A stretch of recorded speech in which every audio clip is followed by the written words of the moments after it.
73-ാം വയസ്സിലും തന്റെ ഓരോ ചുവടുവയ്പും ചർച്ചയാക്കുന്ന നരേന്ദ്രമോദി എന്ന ക്രൗഡ് പുള്ളർ എന്നും അത്ഭുതങ്ങൾ സൃഷ്ടിച്ച് മുന്നേറുകയാണ്. തിരഞ്ഞെടുപ്പ് തന്ത്രമായാലും അല്ലെങ്കിലും മോദി കൂടുന്നിടത്ത് ആള് കൂടും എന്ന് ഓരോ നിമിഷവും തെളിയിച്ചുകൊണ്ടിരിക്കുകയാണ് അദ്ദേഹം. അതുകൊണ്ട് കൂടിയാണ് ഏറ്റവും ജനപ്രീതിയുള്ള ലോക നേതാക്കളിൽ മോദി എന്നും ഒന്നാമതെത്തുന്നത്.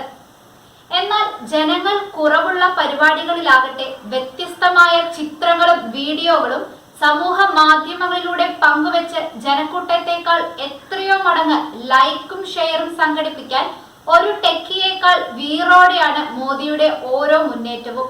പലപ്പോഴും ഇത്തരം കാര്യങ്ങളിൽ മറ്റ് ലോക നേതാക്കളെല്ലാം മോദിക്ക് പിന്നിലാണ്. എങ്കിലും എന്തെങ്കിലും ചെയ്യുമ്പോൾ അത് രാജ്യത്തിന്റെ അന്തസ്സ് ഉയർത്തിപ്പിടിക്കുന്നതാകണമെന്ന നിർബന്ധമുള്ളയാളാണ് പ്രധാനമന്ത്രി മോദി. ഓരോ പ്രവൃത്തിയിലും ശത്രു രാജ്യങ്ങൾക്കുള്ള ഒരു കൊട്ടുകൂടി കൊടുക്കാൻ അദ്ദേഹം മറക്കാറില്ല. അതിന്റെ പുതിയ വേർഷനാണ് കഴിഞ്ഞ ദിവസം ലക്ഷദ്വീപിൽ കണ്ടത്.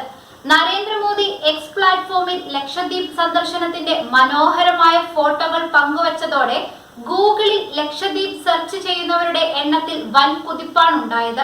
അതായത് മാലദ്വീപ് തിരഞ്ഞവരെക്കാൾ കൂടുതൽ ഇപ്പോൾ ലക്ഷദ്വീപ് തിരയുന്നു എന്നർത്ഥം. യഥാർത്ഥത്തിൽ മാലദ്വീപിനുള്ള ഒരു കൊട്ടുകൂടിയായിരുന്നു മോദി ഉദ്ദേശിച്ചതെന്ന് വേണം പറയാൻ. കാരണം ഇത്രനാൾ ഇന്ത്യയുടെ ചുവടുപറ്റി നിന്ന മാലദ്വീപ് അടുത്തിടെ ചൈനയോട് കൂറു കാണിക്കാൻ തുടങ്ങിയെന്നുള്ളതാണ്. ടൂറിസമാണ് മാലദ്വീപിന്റെ പ്രധാന വരുമാനം. മാലദ്വീപിനേക്കാൾ സുന്ദരവും സുരക്ഷിതവുമായി കടൽ ടൂറിസം പ്രദേശം ലക്ഷദ്വീപിൽ തങ്ങൾക്കുണ്ടെന്ന് ലോകത്തോട് വിളിച്ചു പറയുകയായിരുന്നു മോദി. മോദിയുടെ കെണിയിൽ മാലദ്വീപ് വീഴുകയും ചെയ്തിട്ടുണ്ട്. അതിന്റെ പ്രതിഫലനമാണ് മാലദ്വീപ് സർക്കാരിൽ നിന്നുണ്ടായത്. പ്രധാനമന്ത്രി നരേന്ദ്രമോദിയുടെ ലക്ഷദ്വീപ് സന്ദർശനത്തിനെതിരെ മാലദ്വീപ് മന്ത്രി രംഗത്തെത്തുകയും ചെയ്തു. നരേന്ദ്രമോദിയുടെ സന്ദർശനം മാലദ്വീപിനെ ലക്ഷ്യം വെച്ചുള്ളതാണെന്ന് എക്സ് പ്ലാറ്റ്ഫോമിലൂടെ പ്രതികരിക്കുകയായിരുന്നു മാലദ്വീപ് ടൂറിസം മന്ത്രി അബ്ദുള്ള മഖ്സൂം മാജിദ്. ഇത് സമൂഹ മാധ്യമങ്ങളിൽ പുതിയ വിവാദത്തിന് തിരികൊളുത്തുകയും ചെയ്തു. ബീച്ച് ടൂറിസത്തിൽ മാലദ്വീപുമായി മത്സരിക്കുന്നതിൽ ഇന്ത്യ കാര്യമായ വെല്ലുവിളികൾ നേരിടുന്നു എന്നായിരുന്നു മാജിദിന്റെ കുറിപ്പ്. പ്രധാനമന്ത്രി നരേന്ദ്രമോദി ലക്ഷദ്വീപ് സന്ദർശനത്തിനിടെ സ്നോർക്കെല്ലിംഗ് നടത്തുകയും ലക്ഷദ്വീപിന്റേതിന് മാസ്മരിക ഭംഗിയാണെന്ന് എക്സ് പ്ലാറ്റ്ഫോമിൽ കുറിക്കുകയും ചെയ്തു. സഞ്ചാരികൾ തങ്ങളുടെ പട്ടികയിൽ ലക്ഷദ്വീപിനെ കൂടി ഉൾപ്പെടുത്തണമെന്നും അദ്ദേഹം കുറിച്ചിരുന്നു. മോദിയുടെ സന്ദർശനം മാലദ്വീപിന്റെ ബീച്ച് ടൂറിസത്തിന് തിരിച്ചടിയാകുമെന്ന നിഗമനത്തിലാണ് മാജിദ് ഇത്തരത്തിലൊരു പ്രസ്താവന നടത്തിയതെന്നാണ് വിലയിരുത്തൽ. ഇന്ത്യക്കാരുടെ പ്രധാന ടൂറിസം കേന്ദ്രങ്ങളിലൊന്നാണ് മാലദ്വീപ്. മന്ത്രിയുടെ പരാമർശത്തിനെതിരെ മാലദ്വീപിനെ ബഹിഷ്കരിക്കുക എന്ന പരാമർശവുമായി നിരവധി പേരാണ് എക്സ് പ്ലാറ്റ്ഫോമിലൂടെ രംഗത്തെത്തിയത്. മാലദ്വീപിൽ അവധി ആഘോഷിക്കാനുള്ള തീരുമാനം റദ്ദാക്കിയെന്നും നിരവധി പേർ അറിയിച്ചു. വിമാന ടിക്കറ്റ് റദ്ദാക്കിയതുൾപ്പെടെയുള്ള ചിത്രങ്ങൾ സഹിതമാണ് ചിലർ സമൂഹ മാധ്യമങ്ങളിൽ പ്രതികരിച്ചത്. മാലദ്വീപിൽ പുതിയ പ്രസിഡന്റായി മുഹമ്മദ് മുയിസു അധികാരത്തിൽ വന്ന ശേഷം ഇന്ത്യയും മാലദ്വീപിൽ തമ്മിലുള്ള ബന്ധം വഷളായിരുന്നു. മാലദ്വീപിന്റെ ഇന്ത്യ ആദ്യം എന്ന നയം മാറ്റുമെന്ന് അധികാരത്തിൽ എത്തിയതിന് പിന്നാലെ മുയിസു പ്രഖ്യാപിച്ചിരുന്നു. മേഖലയിൽ സ്വാധീനം വർദ്ധിപ്പിക്കാൻ ഇന്ത്യയും ചൈനയും ശ്രമിക്കുന്നതിനിടെ മാലദ്വീപ് ചൈനയുമായി അടുക്കാൻ ശ്രമിക്കുന്നത് ഇന്ത്യക്ക് ആശങ്ക ഉണ്ടാക്കുന്ന കാര്യമാണ്. രാജ്യാന്തര നാണയനിധിയുടെ റിപ്പോർട്ട് പ്രകാരം മാലദ്വീപിന് ചൈന $1.3 ബില്യൺ കടമായി നൽകിയിട്ടുണ്ട്.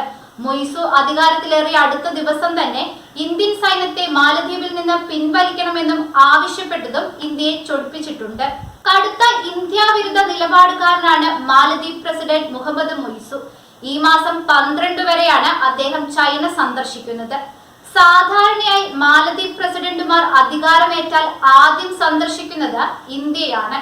എന്നാൽ കഴിഞ്ഞ നവംബർ 17-ന് സത്യപ്രതിജ്ഞ ചെയ്ത് അധികാരമേറ്റ മുഹമ്മദ് മുയിസു ആ കീഴ്വഴക്കം തെറ്റിക്കുകയായിരുന്നു. 2 ആഴ്ചയ്ക്കുള്ളിൽ 2 വിദേശയാത്ര നടത്തിയ അദ്ദേഹം ആദ്യം തുർക്കിയിലേക്കാണ് പോയത്. പിന്നീട് കാലാവസ്ഥ ഉച്ചകോടിയിൽ സംബന്ധിക്കാൻ UAE-യിലേക്ക്.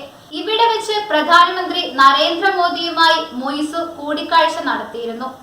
മൂന്നാമതായി ഇന്ത്യയിലേക്ക് എത്തുമെന്ന് കരുതിയിരുന്നെങ്കിലും മുയിസു ചൈനയിലേക്ക് പോകാനാണ് തീരുമാനിച്ചത്. ഇതും പ്രധാനമന്ത്രി നരേന്ദ്രമോദിയെ ചൊടിപ്പിച്ചുവെന്ന് വേണം കരുതാൻ.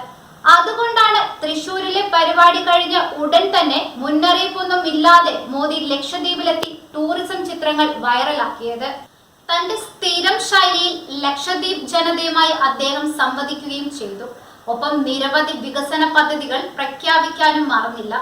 ഏറ്റവും ഒടുവിൽ ലക്ഷദ്വീപ് ശാന്തസുന്ദരമാണെന്ന് പുകഴ്ത്തുകയും ചെയ്തു. വെളിച്ചം ദ്വീപിനെ തേടി എത്തിയിരിക്കുന്നെന്ന് പ്രഖ്യാപിക്കുകയും ചെയ്തു. രാജ്യത്തെ തന്ത്രപ്രധാന മേഖലയായ ലക്ഷദ്വീപിൽ സർക്കാർ വൻ നീക്കങ്ങൾ നടത്താൻ പോകുന്നുവെന്ന് ദേശീയ മാധ്യമങ്ങൾ ആഘോഷിക്കുകയും ചെയ്തു. ഇത് ടൂറിസം രംഗത്ത് മാലദ്വീപിനെ വളർത്തുമെന്ന് പ്രഖ്യാപിച്ച ചൈനയ്ക്ക് വൻ അടികൂടിയായിരിക്കുകയാണ്.